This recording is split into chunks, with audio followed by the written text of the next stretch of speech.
I didn't want to believe it. I wanted to believe that, well, she was still alive, that she was still breathing. I'm playing with angels now. See you soon. Little Jersey Bridgeman was a real fighter.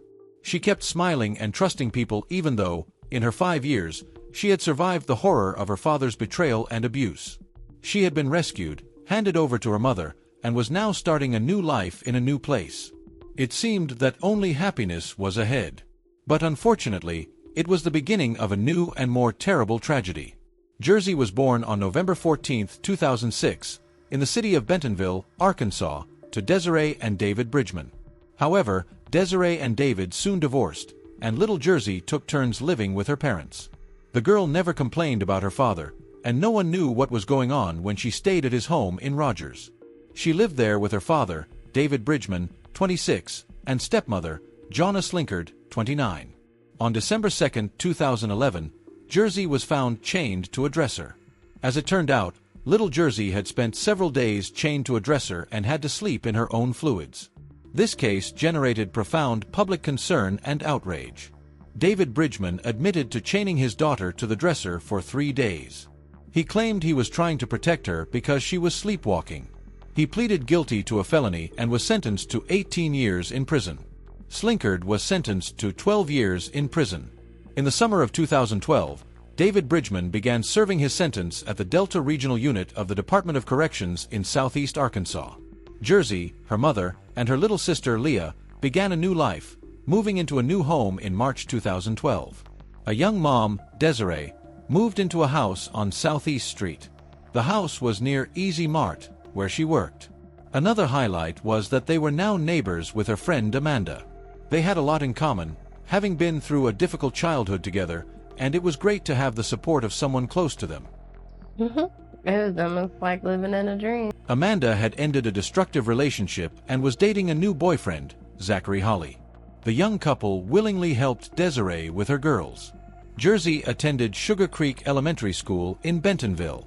She was just entering 1st grade. She made friends with her classmates and studied diligently. Amanda Gottwalt, Jersey's teacher, described Jersey as a sweet and inquisitive girl who loved to talk. Thomas Bridgeman, David Bridgeman's brother and Jersey's uncle, often invited the girl to visit so she could spend time with her relatives on her father's side.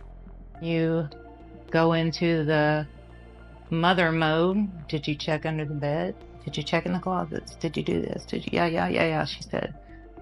So call 911. Bentonville 911, what's the address of the emergency? It's 608 Southeast 8th Street. I could tell he was emotionally distraught. He couldn't answer me, and he just looked at me. He couldn't say anything, and I knew right then that she was in there, and that it wasn't good. Confident that we've taken steps that we need to take as quickly as possible, and I feel confident that the answers to all of our questions are within reach. Even still, though, we are now 2 days out and details about the killing are vague. We don't know who exactly police have interviewed so far or really how they even know this is a murder investigation. They still haven't told us how the little girl died or if her body showed any signs of abuse. Obviously, this case is too important for the family. It's too important for the community. It's too important to everyone. Police also say the holiday weekend will not put any kind of delay on their investigation. The neighborhood here really shook up about this. Well, the girl's body was found inside an abandoned house behind me. The house is difficult to see with the light, but it's behind these series of trees here. And police have been here all night. They're still here this morning. The chief here in Bentonville is calling this a homicide, and the work to find the person or persons responsible for this crime continues this morning. Here's what we know so far. Investigators collected evidence outside this house most of the day Tuesday after the 6-year-old was reported missing, then found 2 doors down from where she lived. This morning, we expect officers will deliver even more evidence to the state crime lab in Little Rock, and we've confirmed that they're waiting on a warrant to gather more clues in this neighborhood. We do have several residents of interest on Southeast 8th Street. As seen behind us here, and of course that residence is not the only one, and we're working on either search warrants or other methods to be able to thoroughly inspect those residences. But there are a lot of questions that we have this morning, and investigators aren't saying much at all this morning. We're hoping to learn exactly what happened to this little girl, and we're also want to know how close officers are to making any arrests. Jersey enjoyed outdoor activities and playing with her 8 cousins.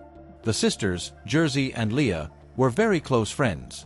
Jersey adored her little sister, Leah, and Leah, who was only 2 years old, was inseparable from Jersey. She missed Jersey when she was at school and followed her around when she was home. November 14th was Jersey's 6th birthday.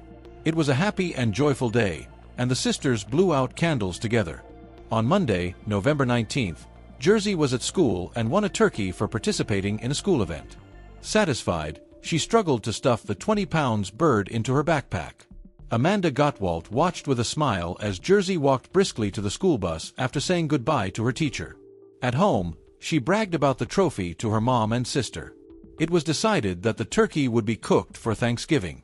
Soon, Desiree went to work, and the girls stayed at the house of Aunt Amanda and Uncle Zach, who were married by then. Desiree got home by 11 and went to Amanda and Zach's house to pick up her children. The girls had fallen asleep while waiting for their mom and had to be carried in their arms. Zachary carried Jersey to her mother's house, and Desiree carried her youngest daughter, Leah. The sisters were put in the same bed to sleep. Jersey woke up briefly and told her mom that she loved her. Waking up the next morning, Desiree went to the girls' bedroom. It was time to get up. Today was the last day of school before the Thanksgiving holiday. But Jersey wasn't in the room. She was nowhere in the house. A frightened and puzzled Desiree called her mother and explained that she couldn't find Jersey anywhere. The police arrived quickly and immediately organized a search. It was unclear when Jersey had disappeared, whether during the night or early morning, so the search was a high priority. The Bridgeman's house was searched, as was Holly's house next door, but Jersey wasn't found in either of them. Nor was there any sign of forced entry or resistance at the Desiree house. While searching the adjoining property, Officer Travis Nichols noticed something. A house was visible in the brush on neighboring lot number 704. The back door of the house was open. Officer Nichols, along with Officer Mike Henson, proceeded to the house and looked inside. It was an abandoned house with only some trash on the floor. Cautiously, they went inside and made a gruesome discovery in the bedroom closet. They quickly left the house and sealed it to obtain a search warrant. Jersey's grandmother arrived and asked the visibly distraught officer if Jersey had been in that house. Police soon called Jersey's grandfather to the abandoned house. His worst nightmares came true when he was asked to identify the child's body. Jersey Bridgeman's naked body was found in the bedroom closet of the abandoned house. She was lying face down, with pajama pants wrapped 3 times tightly around her neck. As the street was blocked off, numerous services were working at the scene. Locals walked around in disbelief, desperate for answers, but details were scarce. Amanda and Zach were supporting Desiree. A small bicycle lay in front of the house where Jersey had lived. Nearby, a deflated princess balloon, left over from a birthday party, floated as a haunting reminder. The picture of a happy childhood had been ruthlessly destroyed. The police had no suspects and almost nothing to work with. So, with the help of the FBI, several known sex offenders in the area were interviewed. We also know that the FBI is now in on the investigation with Bentonville police to try and solve the case. Several people have been interviewed, and 3 homes were searched in the neighborhood where Jersey's body was found. Police say that even though no one has been arrested yet, the investigation is moving quickly. I feel confident that we've taken the steps we need to take as quickly as possible, and I feel confident that the answers to all of our questions are within reach. Even still, 2 days had passed, and details about the killing remained vague. It was unclear who exactly the police had interviewed or how they even knew for certain this was a murder investigation.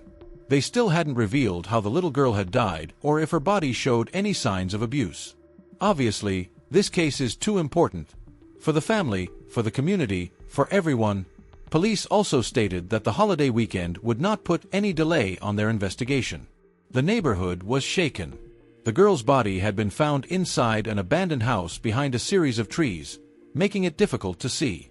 Police had been at the scene all night and were still there in the morning. The chief in Bentonville was calling it a homicide, and the work to find the person or persons responsible continued. Here's what we know so far. Investigators collected evidence outside the house for most of Tuesday after the 6-year-old was reported missing. She was later found 2 doors down from where she had lived. This morning, officers were expected to deliver even more evidence to the state crime lab in Little Rock. Authorities confirmed they were waiting on a warrant to gather more clues in the neighborhood. We do have several residents of interest on Southeast A Street, as seen behind us here. Of course, that residence is not the only one under investigation. We're working on either search warrants or other methods to be able to thoroughly inspect those residences. But there are still many unanswered questions this morning, and investigators aren't saying much at all. This morning, we're hoping to learn exactly what happened to this little girl, and we also want to know how close officers are to making any arrests. One of the people police spoke to was Amanda Holly. Her story matched Desiree's. She had watched Jersey the night before, and Jersey had gone home with her mom. The other person they interviewed was her husband, Zachary. Zachary, 28, lived with Amanda and her son. He worked at a local restaurant and had a criminal record, having been arrested 3 times, once for appearing in a public place while intoxicated and twice for contempt of court. He had a difficult childhood, as his mother struggled with drug addiction, and he himself endured horrific physical and sexual abuse and neglect. He stated that he woke up at 3:35 in the morning with an upset stomach and went to the nearest Easy Mart store, just 150 yards from his home, to drink some Pepto-Bismol. CCTV footage confirmed this. He told police that after returning home, he went back to bed. Later, at 6:30 in the morning, he woke up and got his 4-year-old stepson ready for school. Just 10 minutes later, Desiree told Amanda that she couldn't find Jersey anywhere and called 911. As detectives examined Zachary's story, they questioned whether his trip to Easy Mart was an attempt to create an alibi. They interviewed him again and issued 2 additional search warrants, one for Jersey's home and another for Zachary and Amanda's home. Zachary denied any involvement in the crime and cooperated fully with the investigation. He handed over the clothes he had worn the previous night and provided a DNA sample. Jersey's body was sent to the Arkansas State Crime Lab, where an autopsy was conducted the next day, Wednesday, November 21st. The findings were horrifying. 6-year-old Jersey had died of asphyxiation and had been sexually assaulted. More than 100 people gathered at the Children's Advocacy Center for a candlelight vigil to honor Jersey. We just wanted to find a way to process our grief and, probably a lot of sadness that the community feels. There are so many questions we still don't have answers to today, and we felt this would be an appropriate way to come together.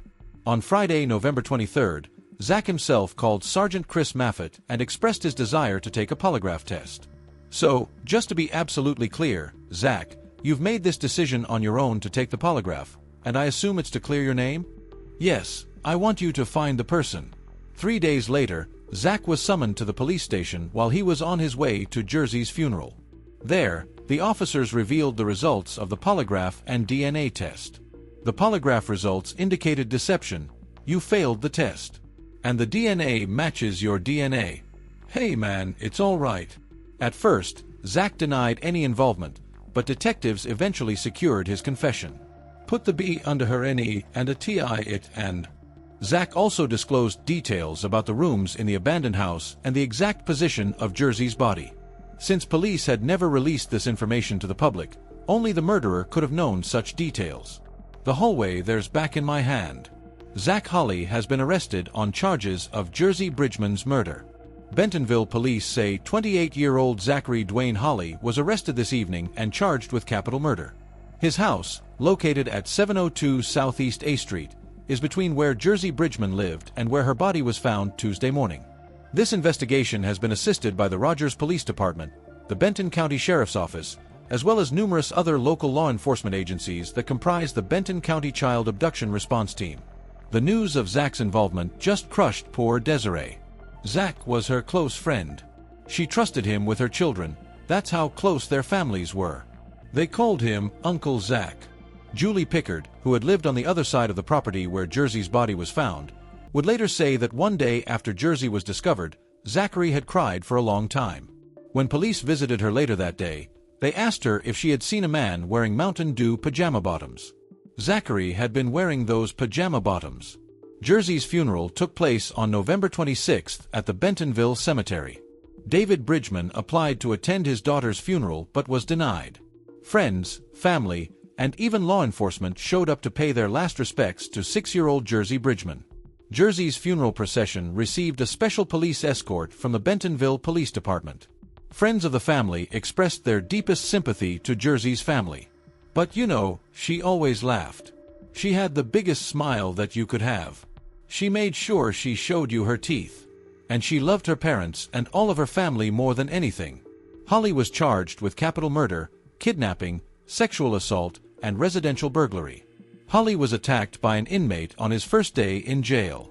Michael Morin didn't know Jersey, and his action was pure impulse. Jersey was the same age as my daughter, said Morin. After that, Holly was kept separately. As Holly walked into court, flanked by officers and wearing a prison uniform, he said nothing to the waiting reporters. His hands visibly shook as the charges were read. The prosecutor demanded the death penalty. Holly was assigned a public defender to represent him and was held without bail pending his next court appearance. Holly entered a plea of not guilty to all charges. 2 mental evaluations were completed, one by the state hospital for the prosecution and the other for the defense, both of which found Holly competent to stand trial. The trial dragged on because one of his lawyers announced he would no longer represent Holly. One of those who testified was the state medical examiner, Dr. Frank Peretti. I knew the cause of death as soon as I opened the body bag, he said, adding that Jersey's hair and a necklace she had made at school were tangled in her pajama pants. He showed the court how Jersey clawed at her pajama pants while she was being strangled. The medical examiner explained that Jersey had retinal hemorrhages caused by strangulation. He was asked how the body reacted to strangulation, and he explained that panic sets in, and usually, the bleeding in the eyes starts after 60 to 80 seconds. There may be some pain, and then you eventually lose consciousness, he said. He also showed photographs of Jersey's body and her injuries. Understandably, the images stirred strong emotions in the courtroom. Although the photos were extremely shocking and difficult to view, they highlighted the depravity of this crime. When the photos were shown, Zachary showed no emotion. DNA evidence was also presented, linking Holly to the crime. In May 2015, Zachary Holly, 30, was sentenced to 20 years for burglary and 2 life sentences for sexual assault and kidnapping. He was also sentenced to death for capital murder. After his sentencing, Holly spoke for the first time in court. I sincerely apologize for the pain and suffering I have caused. I hope one day you can find it in your hearts to forgive me.